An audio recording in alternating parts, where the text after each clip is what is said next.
Kaltrin, çfarë prezantoni sonte në Kalan e Rëzafa?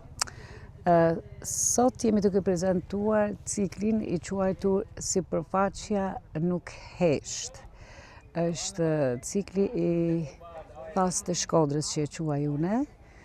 Do të thotë memoria, emigrimi, bejetesa e njeriut, pikërisht mbasi janë punuar në Shkodër edhe janë Thasë të Shkodrës, janë ndjenjat e mia të përjetuar, çka kam dëgjuar, çka më ka interesuar, e sidomos unë shumë i adhuroj Kalat, kështu që është paraqitja e parë e thesit të Shkodrës në Kalat të Shkodrës. Sa e rëndësishme është që përmes artit të komunikoj mesazhe dhe në mënyrë të veçantë edhe qëllimi i sotëm që shkojnë për një mjedis më të pastër, po njëkohësisht edhe për një turizëm më qëndrueshëm. Dita e Kalas, unë shpesh them Kalat janë një ndër institucione, unë e them me timen, më të rëndësishme të një qytetit.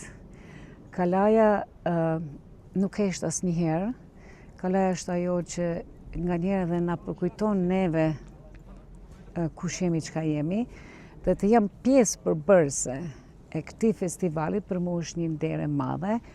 Kjo është edhe një hap shumë i rëndësishëm në aspektin turistik. Unë këtu kam qenë sot tërë ditën dhe me të vërtetë ke zdime sa njerëz jam takuar nga të gjitha shtetet e botës.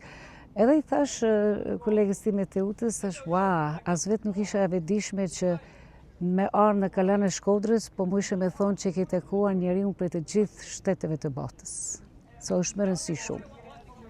More ndonjë impresion nga ekspozita? Unë po flas për karakterin tim që kam të artistit. Për mua, atë moment që kam guzhduar gozhdën në murët e Kalas, për mua e ka qenë momenti më emocional. Kemi marrë komente nga njerëz e të gjitha ato, por unë filloj nga muri. Meqense mbasi jam duke përdorur bazën fillestare të vërmitarisë nëpërmes të materialit, atëre procesi përfundimtar i këtij ciklit ishte gozhda mu vendos në muret e Kalas. Domethënë unë po kthena me një kënaqësi të madhe dhe ndi veten krenare që kisha rast të jem pjesë përbërëse e festivalit të Kalas. Faleminderit, Kaltrin.